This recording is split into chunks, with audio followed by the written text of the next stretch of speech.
ப்ரீவியஸா ஒரு வீடியோல இந்த டிவிஎஸ் ஆர்பிட்டர்ல வந்து அந்த டிசைன் எலிமெண்ட்ஸை பத்தி, கூடவே வந்து பிராக்டிகாலிட்டி விஷயங்கள் பத்தி நெறைய வந்து நம்ம ஆல்ரெடி பார்த்துட்டோம். இந்த வீடியோல நம்ம என்ன ஸ்பெசிஃபிக்கா பார்க்க போறோம் அப்டின்னா, இந்த ப்ளூடூத் கனெக்டட் ஆப்ஷன்ஸ் பிளஸ் வந்து நம்ம டே டு டே வண்டிய ஓட்டும்போது, நம்மளோட பாதுகாப்ப அதிகப்படுத்துறதுக்கான சில விஷயங்கள் குடுத்துருக்காங்க. பிளஸ் இந்த கனெக்டட் ஆப்ஷன்ஸ் இந்த மாரி விஷயங்கள் எல்லாமே வந்து பார்த்துட்டு, கூடவே வண்டிய டீட்டெயில்டா நம்ம ஓட்டி, அதோட பெர்ஃபார்மன்ஸ் எப்படி இருக்கு அப்படிங்கிறத தெரிஞ்சுக்க போறோம். நீங்க பார்த்துருக்கிற சக்கரம் கார்ஸ் அண்ட் பைக்ஸ். ஒருவேளை எங்க சேனல நீங்க ஃபர்ஸ்ட் டைமா பார்க்குறீங்க, இல்ல சப்ஸ்கிரைப் பண்ணாம பார்த்துட்டீங்க அப்படின்னா, மறக்காம சப்ஸ்கிரைப் பண்ணிட்டு பெல் ஐகான பிரஸ் பண்ணிக்கோங்க. அப்பதான் ஃபியூச்சர் அப்டேட்ஸ் எதுவுமே உங்களுக்கு மிஸ் ஆகாது.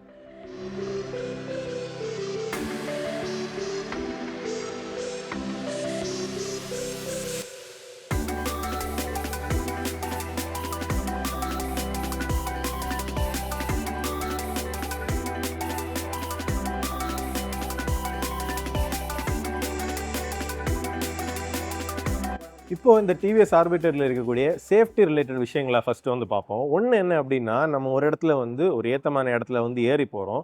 டக்குனு நம்ம பிரேக்க பிடிச்சுட்டு அப்படியே நிறுத்துறோம். அப்படிங்கும்போது நம்ம பிரேக்க விட்டா கூட வண்டி பின்னால போகாம இருக்கிறதுக்கு வந்து பார்த்தீங்கன்னா, உங்களுக்கு ஆட்டோமேட்டிக்கா வந்து அந்த ஹில் ஹோல்ட் அசிஸ்ட் வந்து ஆக்டிவேட் ஆகுறது மாரி வந்து பண்ணியிருக்கிறாங்க. கூடவே பார்த்தீங்கன்னா, உங்களுக்கு க்ரூஸ் கண்ட்ரோல் இருக்குது. கொஞ்சம் லாங்கான இடத்துல அப்படியே கான்ஸ்டன்ட் ஸ்பீட்ல போயிட்டே இருக்கோம் அப்படின்னா, க்ரூஸ் கண்ட்ரோல் ஆன் பண்ணோம்னா, வண்டி நம்ம ஆக்ஸிலரேட்டர் குடுக்காமலே வந்து அந்த ஸ்பீட வந்து மெயின்டெயின் பண்ணி அப்படியே வந்து டிராவல் ஆகும். அது ஒரு நல்ல ஃபீச்சர். அடுத்ததா வந்து பார்த்தீங்கன்னா, உங்களுக்கு ரிவர்ஸ் பார்க்கிங் அசிஸ்ட்டுமே இருக்குது. அது என்னன்னா, ஒரு ஒடுக்கமான இடத்துல நம்ம வண்டிய வந்து விட்டுருக்கோம். அப்போ வந்து கால் வச்சு நம்ம அப்படி தள்ளி வெளிய வராம, ஈஸியாவே வந்து ரிவர்ஸ் மோடுக்கு போனீங்க அப்படின்னா, உங்களுக்கு ஈஸியா அதிலேயே வந்து உங்களுக்கு வண்டிய வந்து பின்னால எடுத்துக்கிறதுக்குமே வந்து ஆப்ஷன் இருக்குது. அடுத்ததா பார்த்தீங்கன்னா, பாதுகாப்பு விஷயங்கள் வந்து உங்களுக்கு சேஃப்டிக்கு, அதாவது நம்ம திடீர்னு வண்டி வந்து டாப்ல ஆகுது. நம்ம வந்து விழுந்துட்டோம் அப்படின்னா, நம்ம எடுக்கும்போது அந்த வீல் வந்து ஆக்டிவேஷன்ல இல்லாம இருக்கிறதுக்கு, வண்டி விழுந்த உடனே ஆட்டோமேட்டிக்கா மோட்டார் வந்து கட் ஆஃப் ஆகுறதுக்கான ஒரு சேஃப்டி ஃபீச்சருமே வந்து குடுத்துருக்காங்க.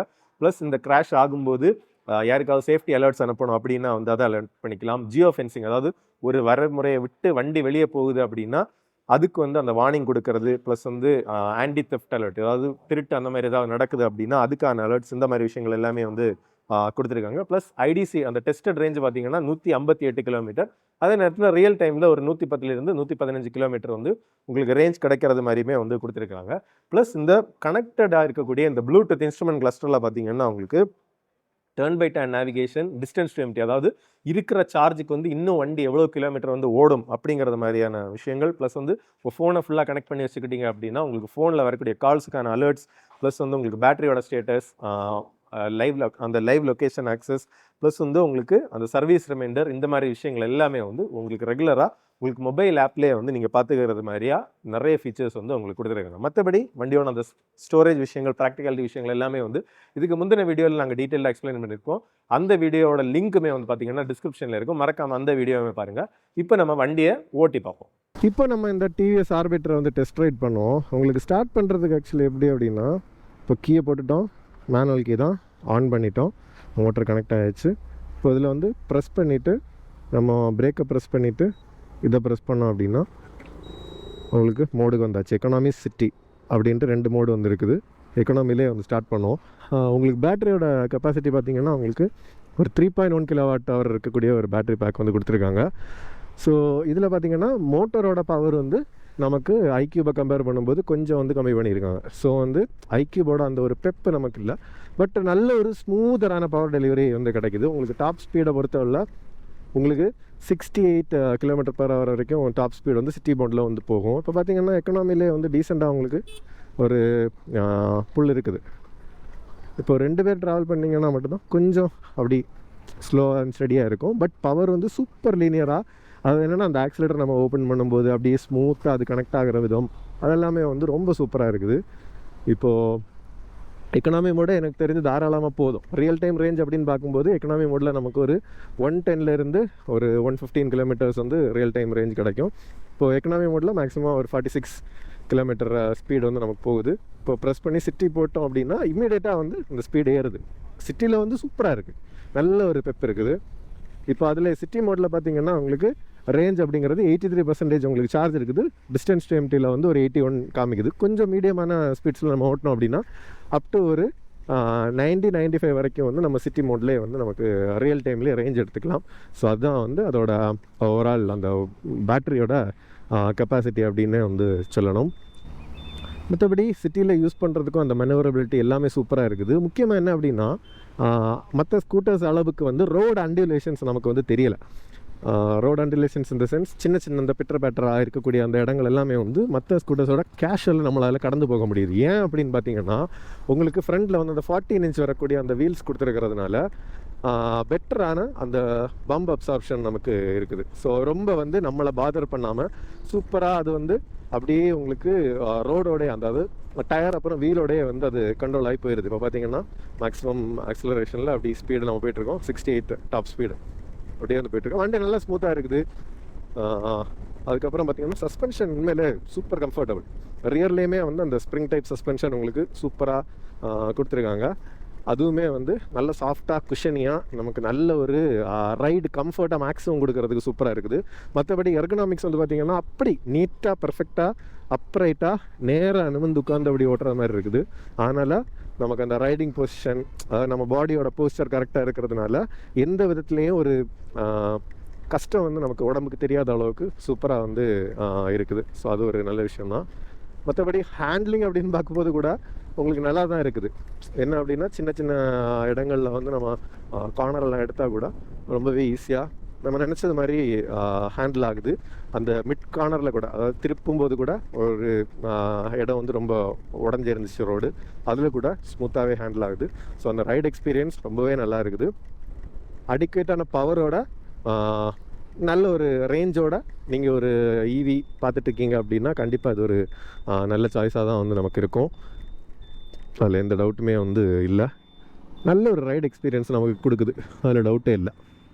அடுத்ததாக வந்து பார்த்திங்கன்னா இதில் வந்து உங்களுக்கு சேஃப்டி ஃபீச்சர்ஸ் மாதிரி வந்து உங்களுக்கு ஹில் ஹோல்டு கண்ட்ரோல் வந்து கொடுத்துருக்காங்க. ஸோ ஒரு ஸ்லோப்பில் நம்ம ஏறி அப்படி போகிறோம், அதில் வந்து உங்களுக்கு வண்டி பின்னாடி வராமல் இருக்கிறதுக்கு ஆட்டோமேட்டிக்காக அது வந்து லாக் பண்ணி அந்த ஹில் ஹோல்டை நமக்கு சப்போர்ட் பண்ணும்.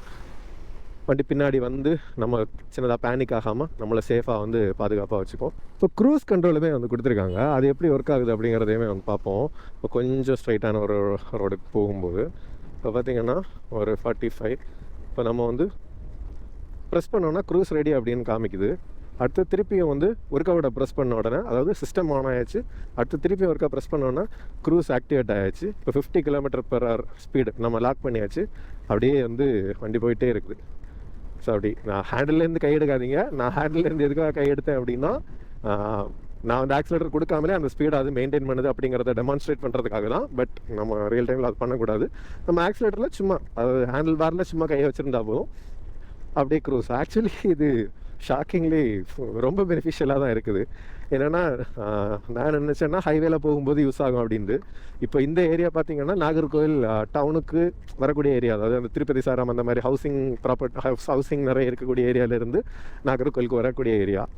ஸோ அந்த இடத்துலையுமே வந்து ரொம்ப யூஸ்ஃபுல்லாக தான் இருக்குது. இப்போ பிரேக்கை ப்ரெஸ் பண்ண உடனே க்ரூஸ் வந்து டிஸ்எங்கேஜும் ஆயிடுச்சு. ஸோ யூஸ்ஃபுல்லான ஒரு ஃபீச்சர் தான்.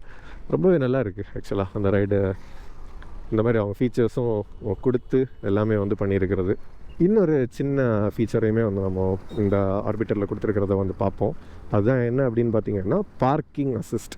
ஸோ இந்த பார்க்கிங் அசிஸ்ட் பேசிக்காக என்ன பண்ணும் அப்படின்னு பார்த்திங்கன்னா இப்போ ஒரு ரொம்ப டைட்டான ஒரு இடத்துல மேபி நம்ம வண்டியை விட்டுருக்குறோம், அதிலிருந்து நமக்கு வண்டி அப்படி வெளியே எடுக்கிறதுக்கு ஹெல்ப் பண்ணக்கூடிய ஒரு ஃபீச்சர் தான் இந்த பார்க்கிங் அசிஸ்ட் அப்படிங்கிறது. ஸோ நான் அது சின்னதாக டெமான்ஸ்ட்ரேட் பண்ணி காமிக்கிறேன். இப்போ பார்த்திங்கன்னா லெட்ஸே இந்த மாதிரி இடத்துல அப்படி உள்ளாடி கொண்டு நம்ம வண்டியை விட்டுட்டோம், நமக்கு அதை வெளியே எடுக்கணும். அப்போ வந்து பிரேக்கை ப்ரெஸ் பண்ணிவிட்டு இதை ப்ரெஸ் பண்ணிங்கன்னா பார்க்கிங் மோடுக்கு போயிடுச்சு. ஃபார்வேர்டும் ரிவர்ஸும் வரும். இன்னொரு வாட்டி ப்ரெஸ் பண்ணிங்கன்னா ரிவர்ஸ் மோடு வருது. ஆக்சிலேட்டர் கொடுத்தீங்க அப்படின்னா மெதுவாக வந்து வண்டி பின்னாடி வந்து வருது. இந்த பார்க்கிங் மோட்லேருந்து டிஸ்எங்கேஜ் பண்ணிக்கிறதுக்கு நம்ம ஜஸ்ட் பிரேக்கையும் அந்த மோடு பட்டனையும் ப்ரெஸ் பண்ணோன்னா நார்மல் மோடுக்கு வந்துடும். ஸோ ஓவரால் கண்டிப்பாக ரைடு எக்ஸ்பீரியன்ஸ் எனக்கு வந்து பாசிட்டிவ் தான். மோட்டர் பவர் மட்டும் கொஞ்சம் இன்னும் பெட்டராக கொடுத்துருந்தாங்க அப்படின்னா உங்களுக்கு இன்னுமே 2 பேருமே வந்து கொஞ்சம் வெல் பில்டான அடல்ட்டாக இருந்தால் கூட கம்ஃபர்டபுளாக ட்ராவல் பண்ணுறதுக்கும் ஈஸியாக இருந்திருக்கும். இந்த டிவிஎஸ் ஆர்பிட்டரோட டீட்டெயிலான அந்த ரைடு ரிவ்யூ வீடியோவுமே உங்களுக்கு கண்டிப்பாக பிடிச்சிருந்திருக்கும், யூஸ்ஃபுல்லாக இருந்திருக்கும் அப்படின்னு நினைக்கிறோம். உங்களுக்கு வீடியோ பிடிச்சிருந்தா மறக்காம வீடியோக்கு ஒரு லைக்கை போடுங்க, உங்கள் ஃப்ரெண்ட்ஸ் ஃபேமிலி எல்லாருக்குமே வந்து ஷேர் பண்ணுங்கள். இன்னும் தொடர்ந்து ஆர்பிட்டர் பற்றின டீட்டெயில் வீடியோஸ் வந்து நம்ம சேனலில் வரும். அதை நீங்கள் மிஸ் பண்ணக்கூடாது. அதுக்கு நீங்கள் என்ன பண்ணணும் அப்படின்னா நம்ம சேனலுக்கு சப்ஸ்கிரைப் பண்ணிவிட்டு பெல் ஐக்கானை ப்ரெஸ் பண்ணிக்கோங்க. அப்போ தான் நோட்டிஃபிகேஷன்ஸ் உங்களுக்கு வரும். இன்னொரு வீடியோவில் பார்க்கலாம். Bye by.